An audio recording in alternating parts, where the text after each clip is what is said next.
Hello, DASKALO here, and welcome to another awesome travel video. This time we're diving into the stunning Highlands of Iceland. We're heading straight to the three mysterious black craters and the mountain that's like the Rainbow Mountains in Peru. Picture this: river crossings, a bit of getting stuck, and then the Iceland rescue team making a grand entrance. Talk about an experience and an epic adventure. And hold on, because we are catching the summer sunset in Iceland, and trust me, at 12 AM it's a blaze of orange with vivid colors that will blow your mind. After a full day of hikes, we're chilling at a thermal pool. Oh, the perfect way to unwind, right? And wait for it, we'll be checking out the oldest medieval church in North Iceland. So buckle up, relax, and let me be your guide on this journey to uncover the secrets of Iceland's Highlands. This adventure is about to kick off, and you won't want to miss it.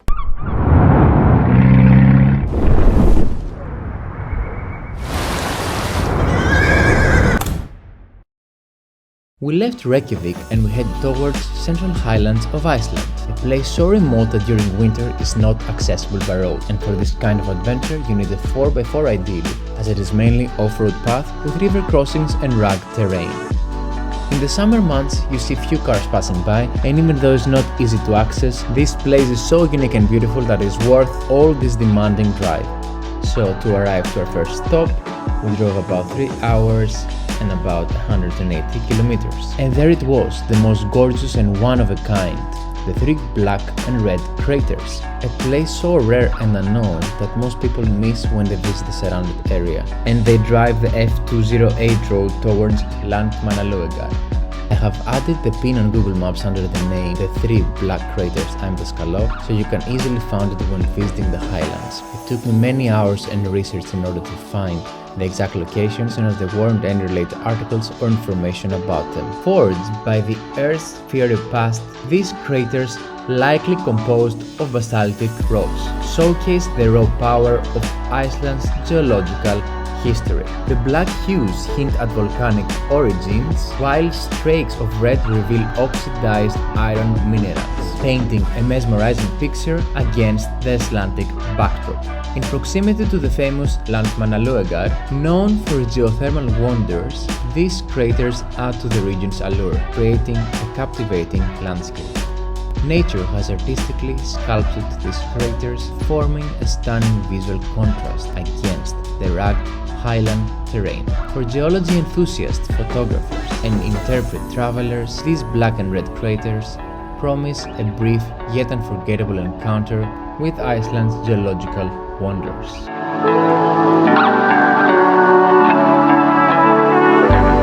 Look where we are, to the three black craters with the red colors. We're going to climb up now and see the views and the sun setting. Here with Belal and Amrita, let's begin the hike. Before we started the hike up, had a drone lesson, as this was one of the best places to do it. There was no people around, we have plenty of space to fly, and the best scenery to shoot. The hike is short and relatively easy. Hiking shoes are recommended, but not essential for this particular short hike. From the car to the top, it was about 5 minutes hike. Once you arrive at the top of the crater, the place is alien to human eye, and it feels so surreal.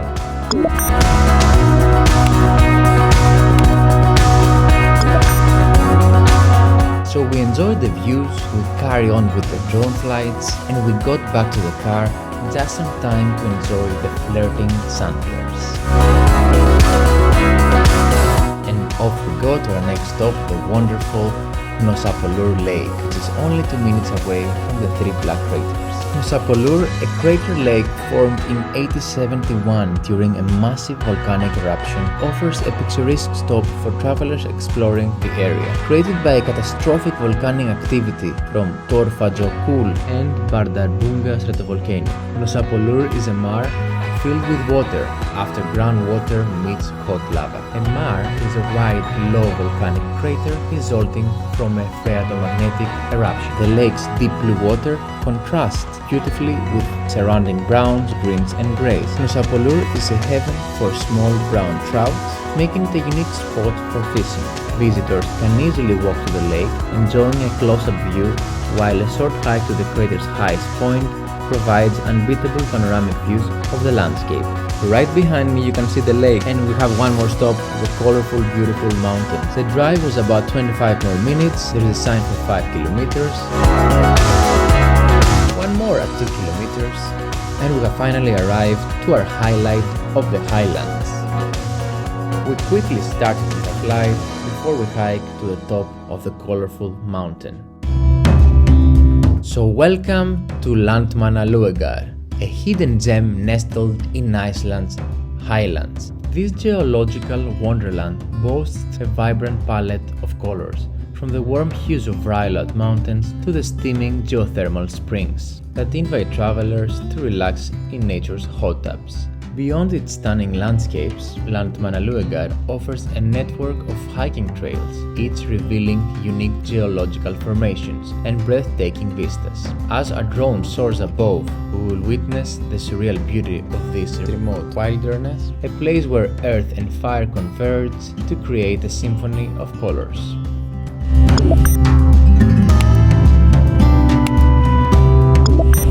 Whether you're a hiker, camper, or nature enthusiast, Landmannalaugar's unique appeal is bound to leave an indelible mark on your Icelandic adventure.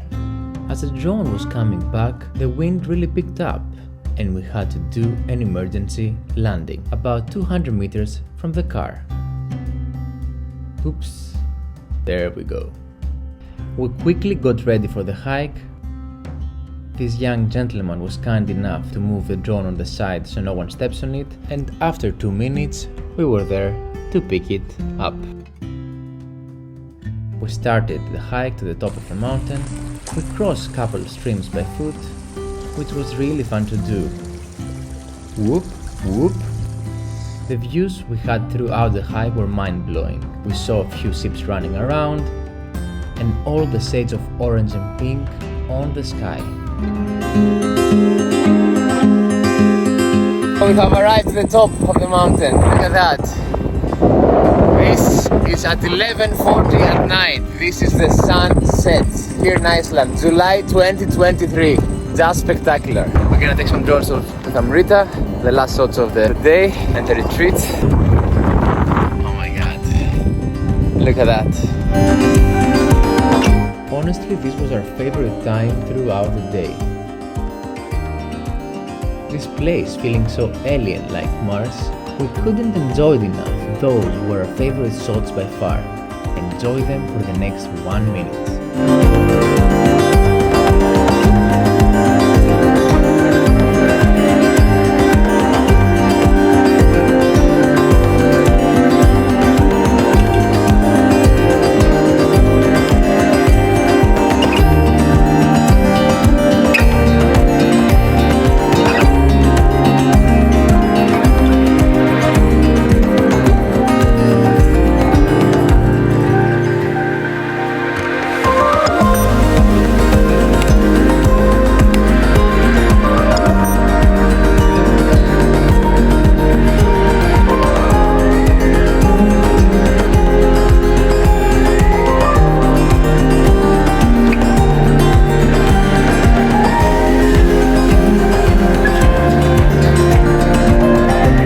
It took us about 2 hours to reach the top, but the descent was much faster, about 1 hour and 15 minutes.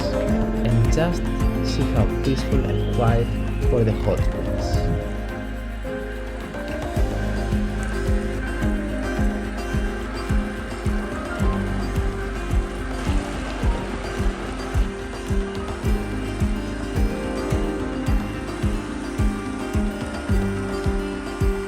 After the hike, this is 2 o'clock at night. You can still see the sun. We're here at the thermal pool, relaxing for a good closure of the day. Not of the trip yet because we still have tomorrow, but the second day was spectacular. And this is how you recover from 35 kilometers of hiking in 24 hours. A little bit more and it would have been a marathon. We slept and we woke up after a few hours, and those were the morning views. The sun was up again. You can see here all the people camping. This is the thermal pool during daylight. And here you can see all the lava field together with the Rainbow Mountain of Iceland. It truly is one of a kind place to see. Over the last decade, the Rainbow Mountain in Peru got discovered and got famous, as prior to that it was covered by snow and we weren't aware of its existence. People are flying to another continent to see it, whilst you can visit Iceland and Europe and enjoy those views for yourself. Hello, we just left Landmannalaugar. We slept, we went to the thermal pool, we went to the top, to the sunset. Now we're heading to Reykjavik. We're dropping here because we're going back to the States today, and then we're going north to a medieval church that is green around and has grass on the roof, and it's one of the most iconic places I think in Iceland. Let's go! So we started the car ride by the stream. We could see the sea on the left, the sun was warm and welcoming. We passed a bridge with a nice view of the river. We carried on in the Highlands until the time to cross the first river has come. We took it slowly and all was good. We successfully passed it and we carried on. Until our next river crossing, will we be okay this time? The scenery and the landscapes kept on being mind-blowing throughout the drive in the Highlands. To the point we got distracted by the beauty and the car got stuck in the stream. We tried to move it out, and even though we got intentionally a 4x4, we couldn't move it, so then we had to take a short hike towards the camp we just left to get reception and call and ask for help. Luckily, the search and rescue team of Iceland were at the camp, and within half an hour we had the best help we could have asked for. We crossed once more the river, which from this height of this beast was a lot of fun.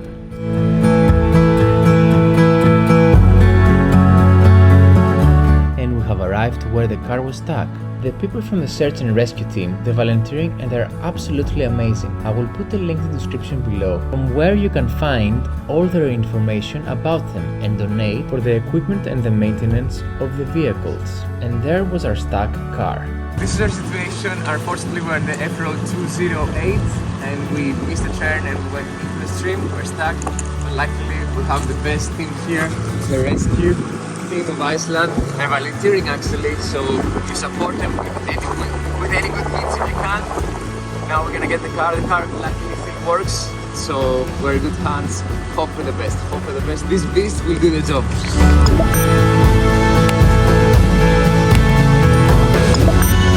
So they wore the appropriate clothing to enter the stream and tie the rope on the back of the car.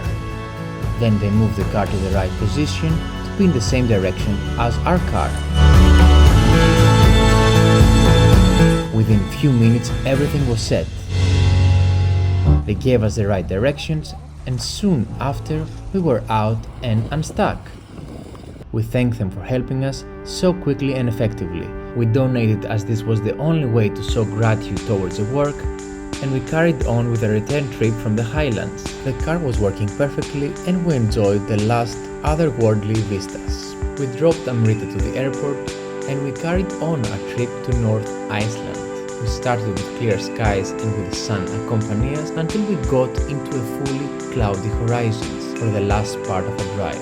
We gazed at the North Atlantic Ocean for a short break until we reached Grafarkirkja. This is one of a kind medieval church.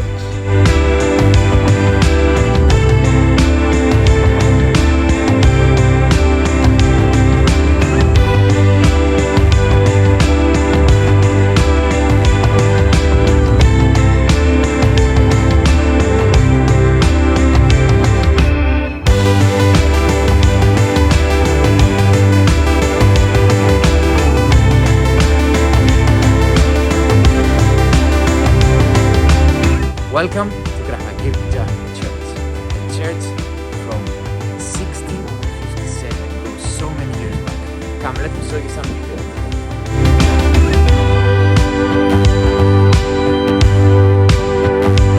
So we're opening the gate. This is the main entrance. It's made from wood.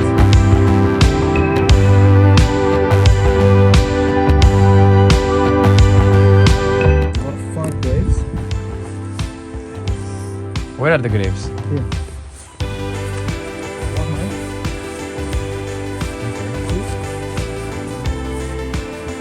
Let's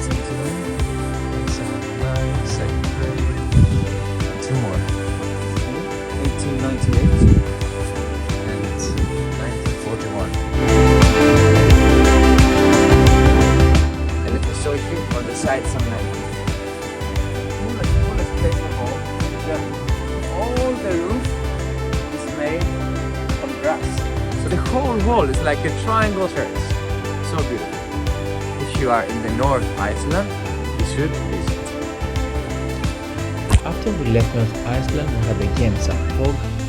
We listened to some copyrighted music which I can't include for obvious reasons. It got sunny again as the weather in Iceland is unpredictable, and on our way to the airport we said goodbye to the volcano, to the beautiful and calm Icelandic Sea, headed towards the plane gate. Into the plane. Bella left 15 minutes earlier than me. He had the flight to London. This trip was unforgettable from all perspectives. Great moments. Now back to Greece. And in 2 days, starting a new destination, which you will find out soon. Until then, have a good one. Bye from Iceland. What the best way to close the volcano eruption? Just seen it from the airplane. I couldn't have asked for a better closure for this trip, and I am so grateful for this experience and those views. Stay tuned and I will see you in the next one. Until then, stay safe and have fun. Bye!